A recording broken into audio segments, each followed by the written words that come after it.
जैसे कि यहाँ के जो बच्चे हैं बहुत ज़्यादा परसेंटेज अपने यहाँ पर देख रहे हो, बहुत ज़्यादा आती हैं ना, 97.8 देखो अपने यहाँ से भी 97.8 इस साल भी आएगी 96। ये बच्चे आगे चल करके जब यहाँ से बानमोर से निकलते हैं तो ये वहाँ के, जैसे तुम मुंबई में पढ़ रहे हो, तुम भी टॉपर स्टूडेंट थे, तो आपको वहाँ जा करके उन बच्चों के साथ कॉम्पीट करने में मतलब कैसा लग रहा था कि एक 98% वाला बच्चा वहाँ के कितने परसेंट वाले बच्चे के मतलब बराबर है, क्या कैसा ऐसा लग रहा है ना 98.8 बहुत अच्छी परसेंटाइल है, 98.8 थी एग्जैक्टली। तो 98.8 बहुत बड़ी परसेंटेज होती है, क्योंकि ना तो 10th बेस पे ना तो 12th बेस पे, ये ऑल ओवर इंडिया बेस पर है। उसके बाद जब मुझे वहाँ गया और मुझे उन लोगों के साथ ट्रीट किया गया लाइक 72%। नॉलेज की वैल्यू होती है, not a percentage. Percentage doesn't matter, percentage क्या है, जो तुमने एक साल में सिलेबस पढ़ा वो परसेंटेज है। नॉलेज क्या है, जो तुम्हारे लाइफ टाइम का जो तुमने क्या सीखा और आगे क्या करने वाले, दैट इज योर नॉलेज। और discipline, your personality, that is very important. Literally यहाँ पे आप लोगों को आंखें खुल जाएंगी कि जब बच्चे सच में बाहर जाते हैं पढ़ने के लिए, उनको कितना स्ट्रगल करना पड़ता है यहाँ के बच्चों को। तो फाइनली इनको एक एडवाइस पढ़ने की देके जाओगे, पढ़ाई कैसे करनी चाहिए।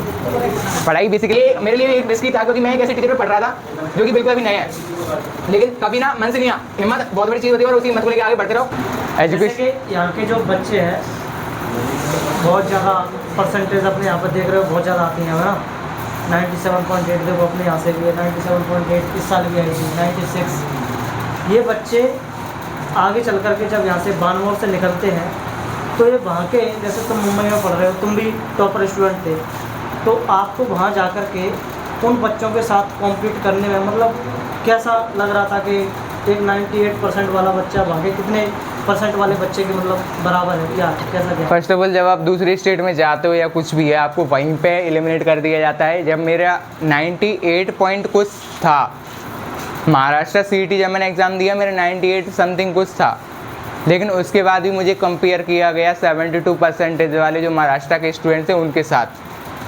समझ, यानी कि यहाँ 92% से कंपेयर किया गया 72% वाले बच्चे से, एमपी का नाम सुन के कि बच्चा एमपी से है। आउट ऑफ ये हालत है हमारे एमपी के एजुकेशन की, है ना। और हमारे बामर की तो कुछ बात ही अलग है। यहाँ तो पता नहीं कहाँ कहाँ से बच्चे आते हैं जो कहीं भी पास नहीं हो रहे होते हैं, वो बच्चे पास होने के लिए कहाँ पर आते हैं, बामर में एडमिशन लेने के लिए। तो यहाँ के बच्चे तो 100% भी बना लेना, 100 आउट ऑफ 100। तो मैं कह रहा हूँ ये पहले दिन जाके ढेर हो जाएंगे बाहर जाके। ये हालत है इन बच्चों की, क्यों?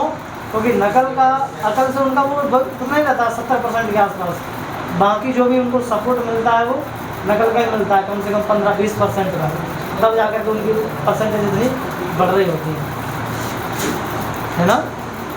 लिटरली परसेंटेज या जो भी आप कर रहे हो, हमको भी लगता था कि ऐसा अच्छा परसेंटेज बनाएं और आगे बढ़े, लेकिन परसेंटेज का आगे बढ़ने से कोई रिलेशन नहीं है।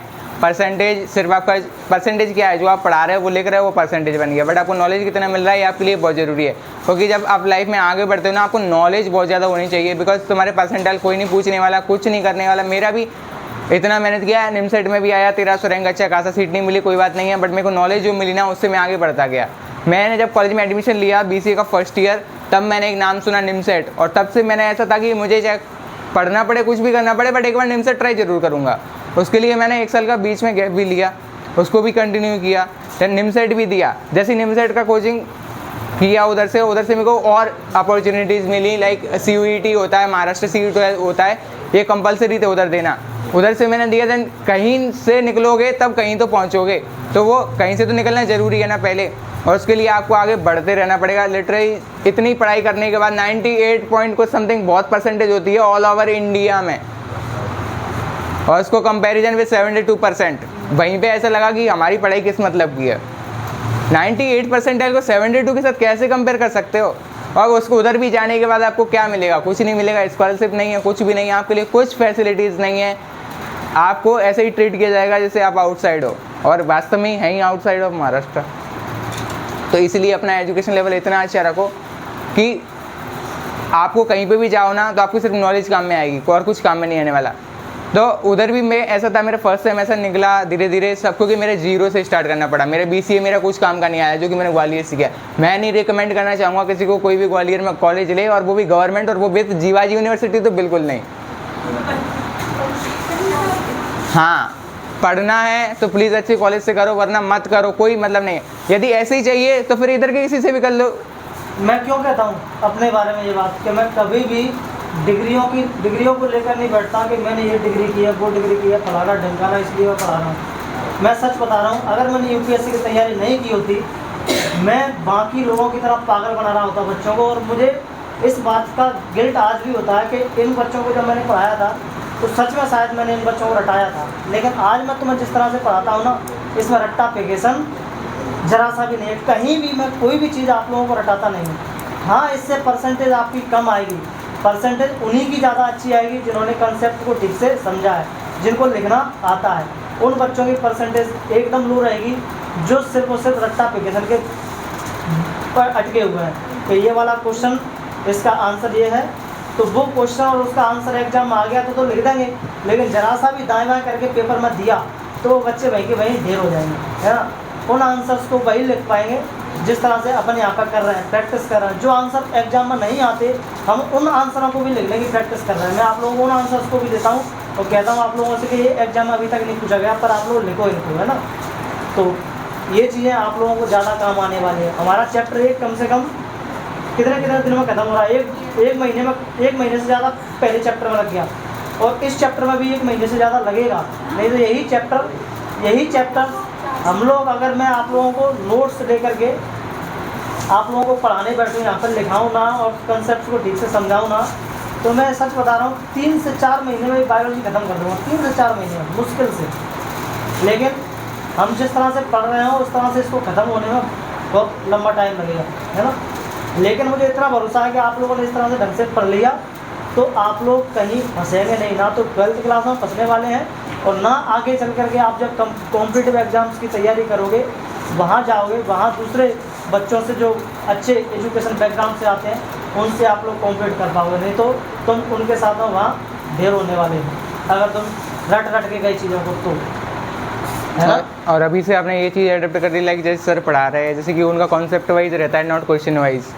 तो जो कॉन्सेप्ट वाइज रहता है ना, आपको आगे भी वही मिलने वाला है। आप 2 साल के लिए पढ़ लोगे, ये क्वेश्चन वाइज क्या होगा, उससे 11th 12th निकाल लो, कॉलेज में जाओगे वही कॉन्सेप्ट वाइज मिलने वाला है।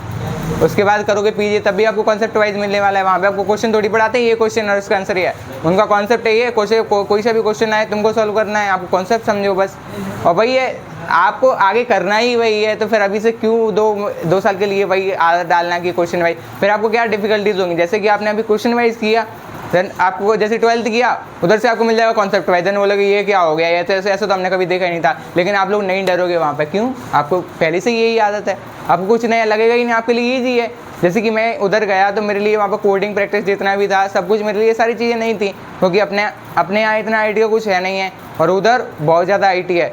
तो उन लोगों के लिए ऐसा खेल जैसा होता है वो सब करना, और मेरे लिए 0 से स्टार्टिंग था। लेकिन आज मैं भी उनके बराबर पे हूँ, एक सेमेस्टर में मैंने इतना कवर कर लिया कि मैं आज उनके बराबर पर रहता हूँ। तो आपको भी ये सारी चीज़ें अभी से अडेप्ट करोगे तो आपको कुछ नया नहीं मिलने लगेगा, आपको ईजी रहेगा सब कुछ। देखो मेहनत तो करनी पड़ेगी, अभी कर लो तो आगे के लिए ईजी है, अभी नहीं करोगे तो आगे बहुत टफ होने वाला है सब कुछ। और 12th के बाद किधर से भी कॉलेज करो बट अच्छे से करो, और लाइक जैसे मैंने बोला विद जीवाजी यूनिवर्सिटी, जिसको गवर्नमेंट जॉब चाहिए, जिसको पढ़ाई से कोई मतलब नहीं है, सिर्फ डिग्री चाहिए, किधर से भी करो, तो फिर उसके लिए जीवाजी बेस्ट है। लेकिन जिस इसी पढ़ाई नहीं होती, मैंने खुद गवर्नमेंट कॉलेज से किया है, मुरार SLP कॉलेज था मेरा, बीकॉम किया एक दिन। मेरा जीवाजी यूनिवर्सिटी का बेस्ट कॉलेज है SMS मॉडल साइंस कॉलेज, जहाँ पे मैंने फर्स्ट ईयर किया अच्छे से, क्लासेस भी रेगुलरली, लिटरली एक मैम ने मुझे पढ़ाया और वो इतना अच्छा पढ़ाती थी, हमको लगता था ये बहुत अच्छा पढ़ाती हैं और यही मैडम पढ़ाती हैं। लेकिन जब जिस दिन हम एग्ज़ाम आए हमारे और हमने एग्ज़ाम का प्रिपरेशन किया ना, तब मुझे पता चला उन्होंने सिर्फ पूरी साल में 1 यूनिट ख़त्म की है। अब बताओ कैसे होगा, यदि उनके भरोसे रहोगे तो कैसे होगा। तो इसलिए मेरे को नहीं लगता कोई भी कॉलेज, क्योंकि इतना नॉलेज तो मुझे हो गया है इधर का, किधर भी कॉलेज लोगे आप इधर कुछ नहीं होने वाला। जिससे तो अच्छा श्री राम को रिकमेंड करूँगा मैं अभी इस टाइम पे, क्योंकि उसका अभी पैकेज भी बहुत अच्छा जा रहा है, और उसका स्टडी का तो नहीं मालूम बट पैकेज वाइज बहुत अच्छा है।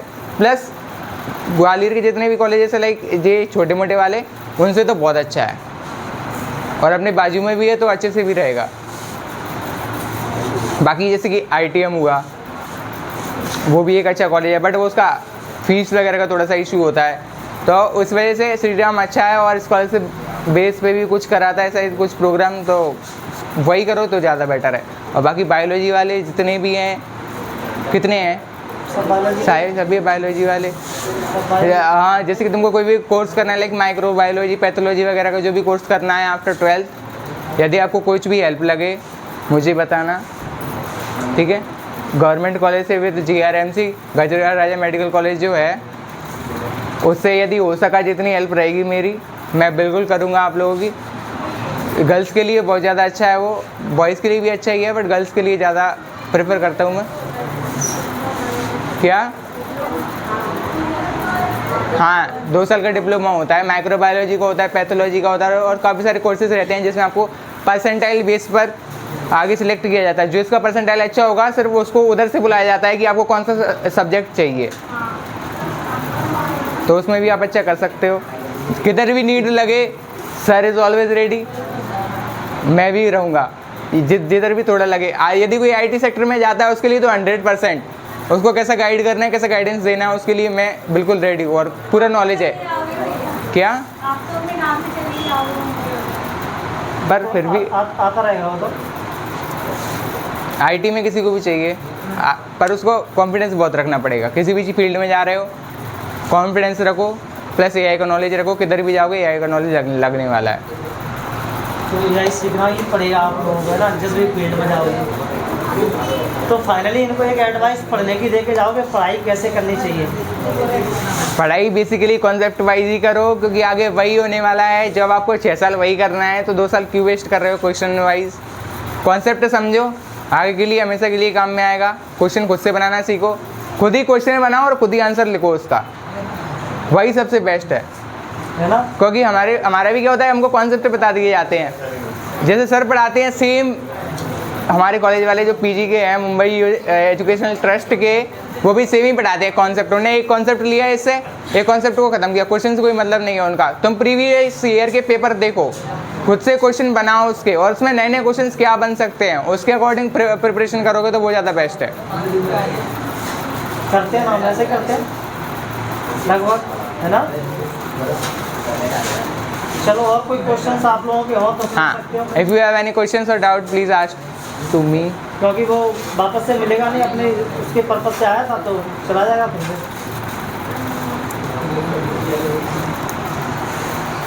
इनका एक्सपीरियंस आप लोगों के लिए बहुत काम का है, सच बता रहा हूँ। यहाँ पे आप लोगों को आंखें खुल जाएंगी कि जब बच्चे सच में बाहर जाते हैं पढ़ने के लिए, उनको कितना स्ट्रगल करना पड़ता है यहाँ के बच्चों में, बहुत ज़्यादा स्ट्रगल करना पड़ता है। लेकिन सबसे बड़ा चीज़ होता है हिम्मत। आज भी मुझे मेरे टीचर्स बोलते हैं कि लिटरली तुम्हारे टीचर्स बहुत अच्छे रहे होंगे, क्योंकि मेरा डिसिप्लिन प्लस जो भी पर्सनैलिटी है उसकी वजह से वहाँ पे आज तक कोई नहीं कह पाया मुझे कि तू आउटसाइड ऑफ महाराष्ट्र आया और तेरे में ये कमी है। आज भी मैंने अपना जगह ऐसा बनाया कि उस जगह सेम ट्रीट किया जाता है। और मैं मतलब फर्स्ट सेम में मैंने इतना अच्छा किया कि मुझे इस क्लास का CR बनाया और आज मैं ही पूरी क्लास को हैंडल करता हूँ। जो भी काम रहता है लाइक हमने सोचोगे कि अपने ऐसा कुछ नहीं होता, बट मेरा जो कॉलेज है ना वो बहुत बहुत बड़ा कॉलेज है। उसमें अभी जो फेस्ट हुआ था लाइक उसका जो फेस्ट चलता है वो 1 मंथ कंप्लीट कुछ चलता है। उसमें डेली सेलिब्रिटीज़ का आना होता है, डेली न्यू एक्टिविटीज़ होती हैं, बहुत बहुत बड़ा फेस्ट होता है। उसको मैनेज करते हैं अपने यहाँ कैसे होता है स्कूल्स में होता है, लेकिन कौन मैनेज करता है उसको? स्कूल वाले मैनेज करते हैं। बट उधर क्या ऐसा होता है, उधर अलग अलग डिपार्टमेंट है। लाइक MBA वाला मैनेज करेगा, IT वाला जैसे मैं हूँ तो मैं पूरा उधर का सिस्टम वगैरह का सब देखूंगा। और जो भी रहेगा मास मीडिया वाले रहते हैं, उनका सेलिब्रिटी से कॉन्टेक्ट रहता है कि कैसे बुलाना है, किसको बुलाना है, कब बुलाना है। लाइक जितनी भी डिपार्टमेंट रहते हैं उस डिपार्टमेंट से 2-2 बच्चे लिए जाते हैं और वो वही पूरा मैनेजमेंट देखते हैं 1 महीने तक। उधर दिन रात रुक के तुमको कैसे करना है ना, सिर्फ टीचर पूछेंगे तुमसे क्या चल रहा है, क्या होना है, उनको बताओ ये होना है, बस वो तुमको सारी फैसिलिटीज़ देंगे, बट वो करना तुमको खुद से है। तो जब बाहर निकलते हैं ना तब बात से चीज़ें समझ में आती है कि बात चीज़ें चल कैसे रही हैं। वो हमारे ऊपर ही पूरा छोड़ दे, लाइक इतना बड़ा फेस्ट और हमारे ऊपर सिर्फ बच्चों के ऊपर छोड़ दिया उन्होंने। बहुत बड़ी बात होती है, तभी बहुत ज़्यादा कुछ सीखने को मिलता है। मतलब जो भी उसमें फेस्टिवल वगैरह होते हैं उनको करो भाई, तुम ये संभालो जैसे करना है। हाँ, कितनी बड़ी जिम्मेदारी, कितनी बड़ी जिम्मेदारी देते हैं उनको कुछ नहीं है पैसे वैसे का कि पैसा कितना खर्च हो रहा है, क्या कर रहे हो तुम, उनको सिर्फ बताते जाओ। डेली मीटिंग होती थी सुबह दोपहर शाम, आज कितना हुआ, कितना करना है, कितना बाकी है, बस उनको इससे मतलब है और कुछ नहीं है। तो जब खुद से मैनेज करते हैं ना सारी चीज़ें, वो लिटरली अपने आप आने लगती है। फिर उधर सोचो जब बच्चा इतना जिम्मेदारी से काम करेगा तो वो कैसे आगे नहीं बढ़ेगा। यहाँ के स्टूडेंट्स जो ज़्यादा भर आते हैं 95% ला करके, 97-98% ला करके, उनका क्या इम्पोर्टेंस है उधर मुंबई, इंदौर, दिल्ली अगर ये जाते हैं इतनी परसेंटेज लेके, तो क्या इनकी कोई वैल्यू है उधर? नॉलेज की वैल्यू होती है, not a percentage. Percentage doesn't matter. Percentage क्या है? जो तुमने एक साल में सिलेबस पढ़ा वो परसेंटेज है। नॉलेज क्या है? जो तुम्हारा लाइफ टाइम का जो तुमने क्या सीखा और आगे क्या करने वाले, दैट इज योर नॉलेज। और discipline, your personality, that is very important. Literally जब आप बाहर जाओगे आपका परसेंटेज, आप मार्कशीट नहीं दिखाओगे सामने वाले कि मेरा ये मार्कशीट है, या ऐसा पूरा सबको दिखाते फिर ये मेरा मार्कशीट है। बट आपका जो नॉलेज है वो सामने से उसको दिखेगा कि आपके अंदर नॉलेज है, और वो उसी से समझ में आती है चीज़ें। लाइक जैसे कि मैंने अपना MC ये BC कंप्लीट करने के बाद एग्ज़ाम दिया, महाराष्ट्र CET में मुझे 98.24 समथिंग कुछ ऐसा कुछ था। 98 लिटरली वेरी हाई परसेंटाइल, सबके लिए बहुत होता है। मैंने ऐसा एक्सपेक्ट नहीं किया था कि 98 पॉइंट ऐसा कुछ आएगा, वो भी ऑल ओवर इंडिया के रैंक में। उधर जाने ऐसा लग रहा है ना 98.8 बहुत अच्छी परसेंटाइल है। 98.8 थी एग्जैक्टली। तो 98.8 बहुत बड़ी परसेंटेज होती है, जो कि ना तो 10th बेस पे ना तो 12th बेस पे, ये ऑल ओवर इंडिया बेस पर है। उसके बाद जब मुझे वहाँ गया और मुझे उन लोगों के साथ ट्रीट किया गया लाइक 72%। तो समझ रहे हैं यहाँ के स्टूडेंट्स की वैल्यू कितनी है उधर, है ना? वहाँ की एजुकेशन का लेवल क्या है और यहाँ की एजुकेशन का लेवल क्या है। यहाँ पर 95% बनाने के बाद वहाँ आपको ट्रीट किया जा रहा है 75 के जैसा। वो भी जानते हैं MP से आया हुआ, और MP में क्या कचरा कर रखा है एजुकेशन का।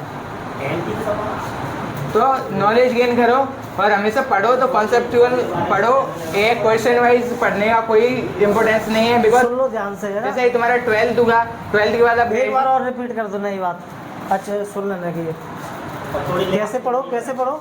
हमेशा पढ़ो तो कॉन्सेप्चुअल वाइज पढ़ो, concept wise, not a question wise. Because question ये क्वेश्चन है, इसका आंसर रटली यही हो गया, वो नहीं आया एग्जाम में तो क्या होगा? अब वो रटने का कोई मतलब नहीं है। देखो अभी तुम रटने का कोशिश भी कर लोगे, 11th 12th कर लोगे, लेकिन जैसे ग्रेजुएशन में जाओगे आपको सिर्फ उधर कॉन्सेप्ट मिलता है, नॉट क्वेश्चन कि ये वाला क्वेश्चन है इसका आंसर है, ऐसा नहीं होता। उधर का ये एक यूनिट है, ये कॉन्सेप्ट है, वो पढ़ा देंगे पूरा। उसमें से चाहे 4 क्वेश्चन बने, चाहे 2 बने, चाहे 1 पूछे, चाहे नहीं भी पूछे, लेकिन वो नॉलेज तो बहुत काम में आती ना आगे। और ऐसे ही पढ़ना पड़ता है, इसलिए अभी से हैबिट डालो, यही होता है। जैसे सर पढ़ा रहे हैं बिल्कुल सेम, मेरा जो मुंबई यूनिवर्सिटी से मैं पढ़ रहा हूँ सेम वही पढ़ाते हैं, कॉन्सेप्ट वाइज लिया। और बाकी कोशिश करो खुद से क्वेश्चन बनाओ, खुद से आंसर लिखो उसके, और जितना लिखने से तुमको प्रैक्टिस होगा ना उससे ज़्यादा कुछ नहीं हो सकता। मेरा भी कॉलेज है, उधर भी वो लोग दे सकते हैं सब कुछ नोट्स वगैरह, बट वो फोकस करते हैं लिखवाने पे, क्योंकि वो जानते हैं कि जितना बच्चा सुनने से नहीं समझता, वो लिख रहा है ना तो उसका फोकस है वहाँ पे। यदि इधर कोई पढ़ा रहा है ना, मैं बोलता रहूँगा कुछ भी बोलता रहूँगा, अभी बात है कुछ ना कुछ चलते ही रहता है। Like physically you are there but mentally you are not.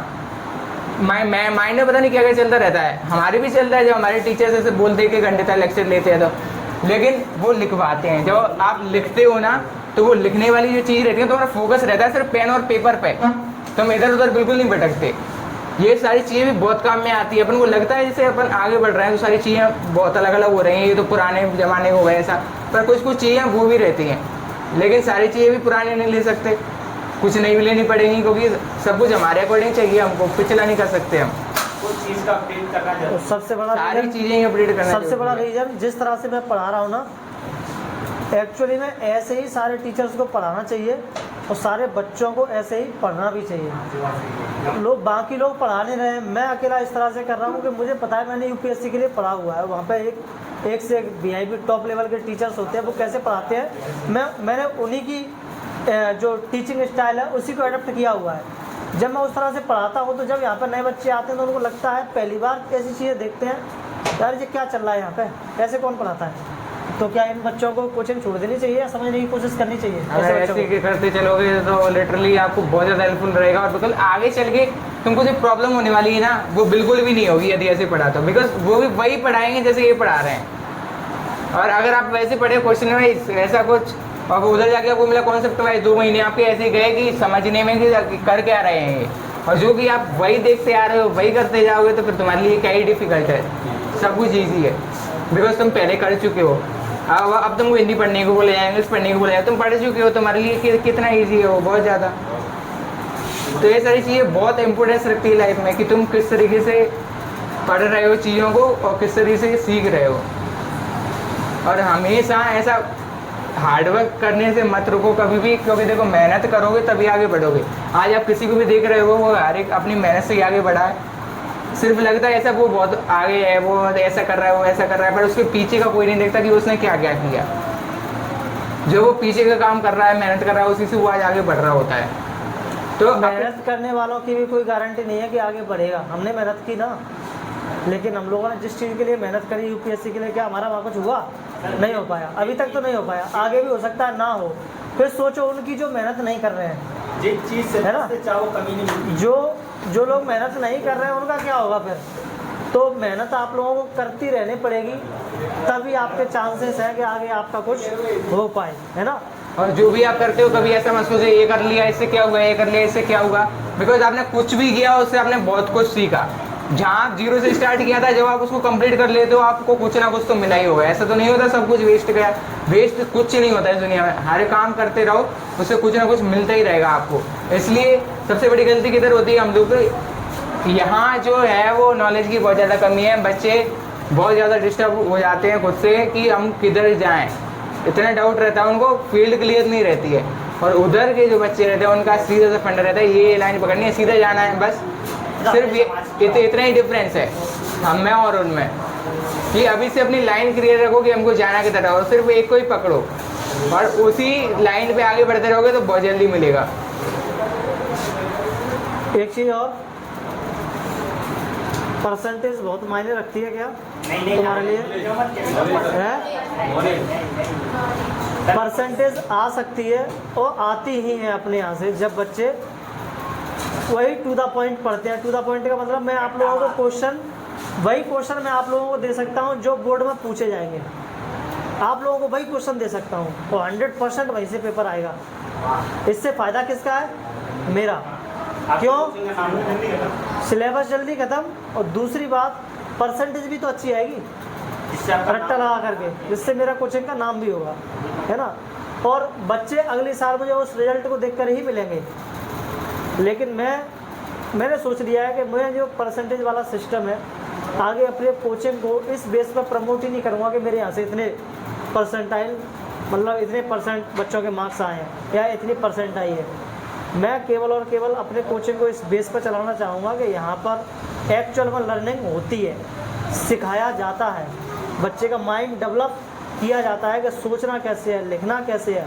ये सारी चीज़ें तो मैं आगे चल करके काम आने वाली है। ये आने वाली है कि वो जो तरीका है क्वेश्चन आंसर रटाने वाला, वो काम आने वाला है। क्वेश्चन आंसर वाला तो क्या ही है, क्वेश्चन आंसर कितना है, जो सिलेबस पढ़ रहे हो उतना ही तो रहेगा, 1 साल के लिए, 2 साल के लिए, उससे आगे तुम 10th 12th के बाद जब सच में तुम जाओगे ना पढ़ने के लिए किसी कॉलेज में, तो कॉलेज में तुम्हें 2-4 महीने हवा नहीं लगेगी, टीचर के जो प्रोफेसर बोल रहा होगा उसकी बातों की। क्यों? क्योंकि वो वहाँ जिस तरह से पढ़ा रहा होगा उस तरह से तुम्हें पढ़ने की आदत नहीं होगी। इसलिए मेरी कोशिश है कि जब यहाँ से आगे चल करके बच्चा पढ़ के जाए तो वो मुझे गालियाँ ना दे, है ना। और मैंने सच में ऐसा देखा है, बच्चों को जो बाहर पढ़ने के लिए जाते हैं वो यहाँ के टीचर्स को इतनी गालियाँ देते हैं कि भाई हमारा क्या हाल किया था टीचर्स ने। अगर हमें पहले से इस तरह से पढ़ाया गया होता तो शायद हमारी ये हालत ना होती। और मैंने सच में देखा है, मैंने कई सारे बच्चों से बात की है जो बाहर पढ़ रहे हैं या कुछ अच्छा कर चुके हैं या तैयारी कर रहे हैं। वो अप्रिशिएट करते हैं कि सर आप जिस तरह से पढ़ा रहे हो सही चल रहे हो, पर ये चीज़ बच्चों को समझ में नहीं आती है। ऐसे बच्चों को ला करके खड़ा करूँगा मैं धीरे धीरे, जो बाहर पढ़ रहे हैं उनको, शायद उनसे धीरे धीरे बच्चों का माइंडसेट बदले, पढ़ने का तो तरीका बदले। क्योंकि बच्चों को लगता है कि जब सारी चीज़ें गलत हो रही होती है ना, तो गलत चीज़ें हो रही होती हैं तो गलत चीज़ों को ही क्या मान लिया जाता है? सही मान लिया जाता है कि यही तो सही है, वही सत्य है, वही परम सत्य है। के सर गलत है। हमेशा भीड़ सही रास्ते पर नहीं जाती, भीड़ हमेशा मतलब भीड़ गलत रास्ते पर भी चल रही होती है। और हमारे यहाँ पे यही हो रहा है। कौन हमारे यहाँ पर नकल को गलत मानता है? कोई मानता है क्या? है ना, पास कर तो स्कूलों का नाम बढ़े। हमारे पेरेंट्स, हम तुम बच्चे सब नकल को चाहते ही है कि भाई मिल जाए, है ना, नेक मिल जाए। नहीं मानते गलत उसको। चलो ठीक है, अगर आप लोगों के कोई और भी क्वेश्चन हैं तो पूछ लो, नहीं तो फिर जाने दो भैया वहाँ है। कुछ पूछना है? If you have any doubt, any questions, feel free to ask me. Sir हम जानते नहीं डाउट क्या होता है ना?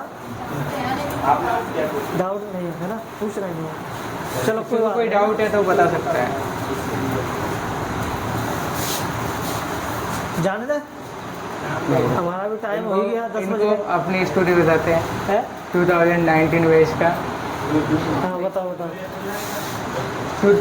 जब 2019 था सर, मुझे 2 साल पहले मिले स्कूल में,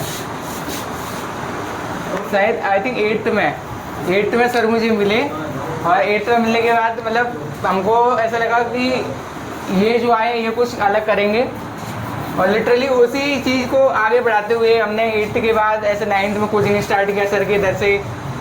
सर का भी नया था उस टाइम पे स्टार्ट किया हम लोगों ने। 2018 में हमने स्टार्ट किया 10th का बैच। उस टाइम पे सबको पता था कि मैं एक अच्छा स्टूडेंट हूँ और पढ़ाई लिखाई में ठीक हूँ।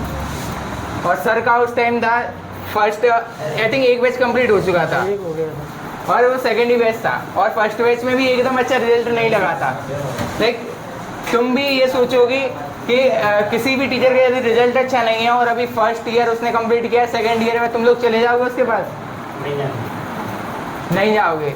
लेकिन मैंने 1 साल पढ़ा इधर, और फिर मैं भी इस बात पे डट गया। काफ़ी सारे टीचर्स का बोलना था कि तुम किधर कोचिंग जा रहे हो, ऐसा अपना फ्यूचर खराब कर लोगे। लिटरली सेम वर्ड्स, तुम अपना फ्यूचर खराब कर लोगे, तुम किधर जा रहे हो, ऐसा वैसा।